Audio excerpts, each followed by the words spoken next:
வணக்கம், இது ராஜபிரியன் ரிவ்யூ. வியனாவுடைய எவிக்ஷனை ஒட்டி பார்த்தீங்கன்னா எஃப்ஜே வெர்சஸ் அரோரா அப்படின்னு சொல்லிட்டு பயங்கர ஃபைட் வந்துச்சு அப்படின்னு சொல்லிட்டு நேத்துல இருந்தே அப்டேட்ஸ்லாம் வந்துட்டு இருந்தது. வியனா சம்மந்தமாக என்ன அரோரா என்ன ஃபைட் பண்ண போகிறாங்க? இங்கே ஆதிரை கூட அவன் அந்த மாதிரி இருந்தான். அப்புறம் வியனா கிட்ட வந்தான். வியனா கிட்ட இருந்து நடுவில் கனியக்கா கூட த்ரூ அவுட்டா, அது வேற. அப்புறம் வியனா கிட்ட இருந்து ஜம்ப் அடிச்சு இப்போ ஆதிரையுடைய என்ட்ரிக்கு அப்புறமா இந்த அரோரா தானே சொன்னாங்க, சிலர் ஃபிசிக்கலாக தான் லவ்வை வெளிப்படுத்த முடியும், ஃபிசிக்கல் டைப் அப்படின்னு. ஆமாம், நானும் ஃபிசிக்கல் டைப்பு அப்படின்னா அப்புறம் இந்த ரெண்டு டைப்பும் பார்த்தீங்கன்னா ஒரு டைப்பாக சுற்றிட்டு இருந்தாங்க. ஸோ இதுதான் நம்ம பார்த்த சம்பவம். அப்படி இருக்கும்போது வியனாக்காக இவங்க ஏன் சண்டை போட போகிறாங்க? இப்போ சுபிக்ஷா வந்து சண்டை போட்டாலும் ஒரு லாஜிக் இருக்குது, வியனாவோட க்ளோஸ் ஃப்ரெண்டாக இருந்தாங்க, அதனால வந்து போடலாம். அரோரா எஃப்ஜே என்ன காம்பினேஷன் இது புரியலையே அப்படின்னு சொல்லிட்டு பார்த்துட்டு இருந்தோம். அதாவது ஃபைட்டுக்கு என்ன காம்பினேஷன் பார்த்தா, இப்போ ப்ரொமோவில் போடுறது வந்து பார்த்தீங்கன்னா ஆதிரை சம்மந்தப்பட்ட அந்த கேஸ்க்காக ஆஜரானாங்க. ஆதிரைக்காக அங்கே வந்து பார்த்தீங்கன்னா விக்ரம் அவங்கள பேச விடாமல் நம்ம இப்படி கேஸை முடிச்சிருவோம், நீ பேசுறதெல்லாம் பேசிட்டு ஐயா ஆமாங்க ஐயா நான் தாங்க ஐயா தப்பு பண்ணேன் அப்படின்னு சொல்லிட்டு மன்னிப்பு கேட்டுரு. அவங்க மன்னிச்சிருவாரு, ஜட்ஜ் ஐயா வந்து உன்னை விட்டுருவாரு, கேஸ் க்ளோஸ் ஆகிடும் அப்படின்னு சொல்லிட்டு விக்கல்ஸ் சொல்ல எஃப்ஜே அதை பண்ண ஸ்மார்ட்டாக வந்து மூவ் பண்ணி எஸ்கேப் ஆகிட்டோம் அப்படின்றாங்க. இப்போ டாஸ்க் வைஸ் பார்க்கும்போது அதை ஸ்மார்ட் அப்படின்னு தான் பார்க்குறேன். அது பிக் பாஸ் வந்து கடுப்பாயிருப்பார். ஏன்டா டாஸ்க் கொடுத்தா என்னடா பண்ணுகிறீங்க, நாங்கள் எதுக்காக ஆதிரியை உள்ள கூட்டு வந்தோமோ அது தடுக்கிறதுல அவ்வளோ என்னடா தீவிரமாக இருக்கிறீங்க, முட்டுக்கட்ட போகிறவங்களா இருக்கீங்களடா. இந்த பக்கம் நேற்று விஜேஎஸ் பார்த்தீங்கன்னா அந்த 2 பேர் தப்பு பண்ண 2 பேரை உட்கார வச்சுட்டு மற்றவங்களாம் அடிக்க காரணம் என்ன? ஏன்னா நாங்கள் உங்கள் முட்டையும் பால் டீ காஃபிலாம் பறிச்சது எதுக்கு? நீங்கள்லாம் சேர்ந்து அவங்கள வச்சு செய்வீங்கன்னு பார்த்தா என்னடா அவங்கெல்லாம் சேர்ந்து உன்னை வச்சு செஞ்சுட்டு உங்களை வச்சு செஞ்சுட்டு இருக்காங்க, நீங்கள் வேடிக்கை பார்த்துட்டு இருக்கீங்க அப்படின்னு தான் போட்டு இந்த பக்கம் அடிச்சாரு. ஸோ கிட்டத்தட்ட அதே தான் இங்க எஃப்ஜே இந்த ஆதிரை விஷயத்துல பண்ணதும். வெளியே தான் மக்கள்லாம் பார்த்துட்டுமே இவன் யாருன்னு தெரியுமே. இப்போ நான் பேச வந்ததே பார்த்தீங்கன்னா ஆதிரை இந்த ப்ரமோ இதெல்லாம் கிடையாது, இந்த எஃப்ஜே வீணா எவிக்டா இருக்கிறாங்க. முதல்ல இந்த எஃப்ஜே உடைய கேம் பிளே என்ன அதை பத்தி மட்டும் பார்ப்போம். இப்போ எஃப்ஜே ஆரம்பத்தில் ஆதிரையோட என்ன பண்ணிட்டு இருந்தாரு அப்படின்னு சொல்லிட்டு பார்த்தோம். அவங்க 2 பேருமே பார்த்தீங்கன்னா அந்த தடவல் வேலைகள்லாம் பார்த்துட்டு இருந்தாங்க. அவர் மருத்துவம் முத்தமெல்லாம் கொடுத்தாரு, அவ்வளோ க்ளோஸாக தான் இருந்தா. அப்படி கரெக்டாக ஆதிரை எவிக்ஷனுக்கு முன்னாடி பார்த்தீங்கன்னா கனியக்காவை தனியாக கூட்டு போய் உட்கார வச்சு ஆதிரைக்கு வெளியே ஆள் இருக்கான், ஆள் இருக்குன்றது முதல்ல இவங்க கூட அந்த விஷயம் ஆரம்பிக்கிறதுக்கு முன்னாடியே துஷார்கிட்ட பேசும்போதே அவங்க சொல்லிட்டாங்க வெளியே ஆள் இருக்கு, இவனை வெளியே பார்த்தேன் ஒரு மாலில், அப்பயே சைட் அடித்தேன் அப்படின்னு. அப்போ துஷார் வந்து கேட்டிருப்பா, அப்படி ஆள் இருக்குன்னு சொல்கிறீங்கன்னா சோ வாட், அதனால என்ன சைட் அடிக்கூடாதா அப்படின்லாம் அவங்க சொல்லியிருப்பாங்க. அதுக்கப்புறம் பார்த்தா அவன் திரும்ப பிக் பாஸ் வீட்டுக்குள்ளே வந்திருக்கிறான், இவன் தான் பெஸ்டி, இனிமே ஒரு தோல் வேணும் அப்படின்லாம் சொல்லிட்டு தான் அவங்க ஆரம்பிச்சாங்க. ஆனால் அது கண்ணா பின்னான்னு போயிட்டு இருந்துச்சு வச்சுருந்துச்சிங்களேன் வேற ரூட்டில். ஸோ அப்படி போயிட்டு இருந்தது எல்லாம். இவன் பண்ணிட்டு அவங்க எவிக்ஷனுக்கு முன்னாடி அவன் பேசும்போது வெளியே ஆள் இருக்குன்றாங்க. இப்போ வெளியே போனால் அவங்க என்ன லவ் பண்ணுவாங்களா, அவனை லவ் பண்ணுவாங்களா? ஒரு பையனுடைய வாழ்க்கையை வீணாக்க நான் விரும்பலை, எப்படி நம்ம இது பண்ண முடியும் அப்படின்லாம் அடேங்கப்பா உலகமாக நடிப்படா இதுனாங்கல்ல. டேய் இது நீ எப்போ சொல்லணும், நீ எதுவும் பண்ணுறதுக்கு முன்னாடி சொல்லியிருந்தேன்னா வேற, ஏய் வாவ் சூப்பர்யா பையன் அப்படின்னு சொல்லிட்டு பாராட்டலாம். மொத்த கேஸை எடுத்துகிட்டு போய் ஆதிரை மேலே எழுதினா பாருங்க. கண்டென்ட்டுக்காகலாம் லவ் பண்ண சொன்னால் எப்படி பண்ண முடியும் அப்படின்லாம் சொல்லிட்டு உலகமகா உத்தமன் மாதிரி பேசினானா. கரெக்டாக ஆதிரை எவிக்ஷன். இப்போ அடுத்து பார்த்தீங்கன்னா வைல்ட் கார்டு வரப்போகிறாங்க அப்படின்னு அந்த டாக் வரும்போதே நடுவில் ரம்யாவோட கூட லைட்டாக ஆரம்பிச்சது. அப்போ பேசும்போது வைல்ட் கார்டில் யாருன்னா சூப்பராக பொண்ணு வரும், லவ் கூட ஸ்டார்ட் ஆகலாம் அப்படிங்கிற மாதிரி தான் பேசினா. வைல்ட் கார்டு வந்தாங்க, கரெக்டாக திவ்யா கிட்ட தான் ரூட் விட்டான். திவ்யா தலையானாங்க வந்த முதல் வீக்லேயே. தலை ரூம்குள்ளே போயிட்டு 2 பேர் விஷ் பண்ண போனாங்க, ஒன்று கானாவின்னு இன்னொன்று எஃப்ஜே. அப்போவே நம்ம சொன்னோம் அந்த 2 பேரை நோட் பண்ணி வச்சுங்க, சம்மந்தமே இல்லாமல் அங்கே எதுவுமே நடக்கல அந்த ரூமில், சும்மா ஒரு ஷார்ட் மட்டும் எதுக்கு போடுறாங்க, இந்த கங்க்ராச்சுலேஷன் இவங்க 2 பேர் சொல்கிறத மட்டும் எதுக்கு போடுறாங்க, நோட் பண்ணி வச்சுக்கணும் அப்படின்லாம் நம்ம சொல்லியிருந்தோம். அப்போ அதே போல் பார்த்தீங்கன்னா இவன் ரூட்டு தான் விட்டுருந்தான் திவ்யாவுக்கு, அங்கேருந்து ரெஸ்பான்ஸ் எதுவும் வரல. இதை வந்து கூடவே இருந்த சாண்ட்ரா திவ்யா கிட்டே சொன்னாங்க, அவன் உனக்கு தான் இங்கே வந்து ரூட் விட்டுருந்தான், நீ ரெஸ்பாண்ட் எதுவும் பண்ணல அப்படிங்கிறதுனால இப்போ அந்த பக்கம் போயிட்டான் அப்படின்னு சொல்லிட்டு. அந்த பக்கம்னா அடுத்து அவர் போனது தான் வியனா கிட்ட. ஸோ வியனா கிட்ட ஆதிரை கிட்ட என்ன பண்ணாரோ எல்லாத்தையும் பண்ண. அப்படி நீ ஆதிரைக்கு ஊட்டி விட்டுருக்க அப்படின்னா அது சும்மா பக்கத்தில் உட்காந்து கேட்போம்ல தட்டிலேருந்து எடுத்துக்கிறியான்னு, அதுதான் அது அப்படின்லாம் சொல்லிட்டு இருந்தான்.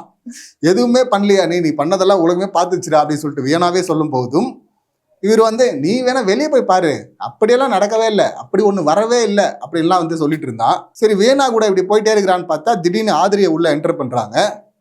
அதுக்கப்புறம் வேணா பேக் அடிக்கிறாங்க, அவங்க வீட்டிலேருந்து ட்ரெஸ் வரல அப்படின்னு சொல்லிட்டு. அதனால அதுவும் ஒரு காரணம். இப்போ ஆதிரியோட பேசும்போது ஆதிரி வந்து மறுபடியும் கனியக்காவை இவன் பண்ற எல்லா தப்புக்கும் யாரை எடுத்துக்கிறான் பாருங்க. அதனால தான் நான் சொல்றது, இந்த கன்னி அவங்க சப்போர்ட்டர்ஸ் சில பேர் உருட்டுக்கெல்லாம் வராங்கல்ல, அது கனியா இருக்கட்டும் யாரா வேணா இருக்கட்டும், இந்த மாதிரி ஒரு டுபாகோரை காப்பாத்துறதுக்காக ஒரு முறையும் வந்து உட்கார்ந்துட்டு இருந்தா அவன் மற்ற எல்லாருக்கிட்டையும் வேணா கிட்ட பண்ணும்போது தப்பு சாவச்சிடுவான் போ அப்படின்னு சொல்லிட்டுலாம் சொல்ல தெரிஞ்ச கன்னிக்கிட்டே அப்படி நடக்கிறானே, அது தப்பா தெரியலையா? அது நீங்க தப்பா தெரியலன்னு போனா கூட போறல, மற்ற தப்பெல்லாம் அப்படியே மூடி மறைக்கிறவன் முட்டு கொடுக்க வர்றாங்க, அதையெல்லாம் பார்த்துட்டு இருக்க முடியாது. அது நீங்க வேணா வந்து வேற பாண்டா பாருங்க, ஆதிரி கிட்ட வேணா கிட்ட. அடுத்து இப்போ வேணா கொஞ்சம் பேக் அடிச்சதும் அந்த வாரம் ஃபுல்லா அரோரா கிட்ட. அப்ப 3 பேர்கிட்ட என்ன பண்ணிட்டு இருந்தானோ அதை தானே அங்க பண்ணிட்டு இருந்தான் கன்னிக்கிட்ட. அப்புறம் அதை மட்டும் தனியா பார்ப்பாங்களா? இல்ல தனியா நீங்க பார்த்துங்க. ஆனா அதை தாண்டி கனி பண்ற தப்பு, இவன் பண்ற எல்லா தப்புக்கும் முட்டு கொடுத்துட்டு வர்றது ஒரு இடத்துலையும். கனியக்கா கிட்ட வந்து நான் சொன்னேன், உன்னை மிஸ் பண்றேன்னு நான் சொன்னேன் அப்படின்லாம் இவர் சொல்ல, டேய் அதெல்லாம் நான் பார்த்துட்டான்னு சொல்ல, அவங்க தெளிவா சொல்லிட்டு இருந்தாங்க, எல்லாத்தையும் நான் பார்த்துட்டு வந்திருக்கிறேன், யார்கிட்டையும் நான் போய் கேட்க தேவையில்லை, இல்லை நீ சொல்லி நான் தெரிஞ்சுக்க வேண்டிய அவசியம் கிடையாது, யோசிக்க வேண்டிய அவசியம் கிடையாது, நான் பார்த்துட்டா அப்படின்ட்டாங்க. போன வாரமே வேணா போறதுக்கான வாய்ப்பு இருக்கு அப்படின்னு சொல்லிட்டு அவன் நினைச்சிட்டான் போல இருக்கு. அதனால தான் விக்ரம் கனி இவங்களை உட்கார வச்சுக்கிட்டு அவன் சொல்லிட்டு இருந்தது, நெக்லஸ் டாஸ்க்ல அவங்க பெருசா பர்ஃபார்மே பண்ணல யாரு இவங்க வேணா. ஆனா இவன் சொல்றது, அவங்களுக்கு கேரக்டர் கொடுத்தாங்கல்ல, அப்படி சிறப்பா தமிழை பேசுறா, தமிழ் வந்து ஒரு ட்ரிக்கி லாங்குவேஜ், அந்த மாதிரிலாம் பேச முடியாது, அவன் நல்லா நார்மலா பேசுறா, ஆனா வந்து அதுக்கு முன்னாடி கியூட் அப்படின்னு சொல்லிட்டு ஒன்று பண்ணிட்டு இருந்தா, அப்ப நல்லா வருது, வந்துட்டு வேணுமுன்னே இப்படி ஒன்று பண்ணிருக்கிறா அப்படின்லாம் சொல்லிட்டு, யாரு கூட அவ்வளோ க்ளோஸா வந்து பானா காத்தாடி சமந்தா அப்படின்னு சொல்லிட்டு லவ் ட்ராக் ஓட்டு இருந்தானோ, ஒரு வாரம் ஃபுல்லா பண்ணிட்டு இருந்தானோ, அந்த பொண்ணை பத்தி இங்க தப்பா பேசிட்டு இருக்காங்க, ரெஜிஸ்டர் பண்ணிட்டு இருக்காங்க. சரி, கனி விக்ரம் இவங்க 2 பேர்கிட்ட பேசுறான்னு பார்த்தா, கட் பண்ணா இவனுக்கும் பார்வதிக்கும் ஆகவே ஆகாதுன்னு தெரியும் எல்லாருக்கும். அப்படி இருக்கும்போது இவன் அந்த மேட்ரு ஃபுல்லா போனோம், எல்லாரும் இதை பத்தி பேசணும் அப்படின்னு சொல்லிட்டு முடிவு பண்ணிட்டான். அதனாலதான் என்ன பண்றான், பார்வதியை கூப்பிட்டு உட்கார வச்சு பார்வதி கிட்டையும் போய் சொல்லிட்டு இருக்காங்க, வேணா வந்து நல்லா அவளுக்கு பேச வருது, ஆனா இந்த மாதிரிலாம் பண்ணியிருக்கா, நடிக்கிறா, ரொம்ப அப்பட்டமா தெரியுது, மாட்டிக்கிட்டா அப்படின்லாம் சொல்லி. இப்போ டாஸ்க் மற்ற கண்டஸ்டன்ட் சண்டையில பேசுறது, நார்மலா டாஸ்க்ல பேசுறது அப்படிங்கிறது வேற, நார்மல் டைம்லயும் பேசிட்டு இருக்கிற நீ கூடவே இருந்து.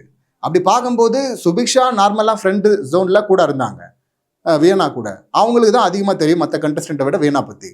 அதை தாண்டி தெரியணும்னா ஒரு வாரம் ஃபுல்லா அவங்க கூட தான் இருந்தாங்க, கொஞ்சம் பேசிட்டு இருந்தேன், அப்ப தெரியலையா உனக்கு? இல்லை அதுக்கு முன்னாடி தெரியலையா? உன்னை விட்டு விலகுறாங்க அப்படின்னு ஒரு பிரச்சனை வரும்போது தான் உனக்கு தெரியுதா? அப்ப எவிக்ட் ஆக போறாங்கன்ற மாதிரி கெஸ் பண்ணிட்டான், இல்லை சென்ஸ் பண்ணிட்டான் போல இருக்கு.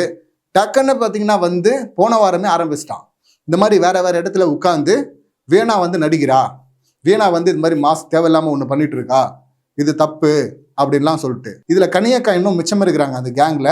ஒரு நாள் கனியக்காவையும் இப்படி பேச வாய்ப்பு இருக்கு, அவங்க இந்த தப்பு பண்றாங்க அப்படின்னு சொல்லவும் வாய்ப்பு இருக்கு.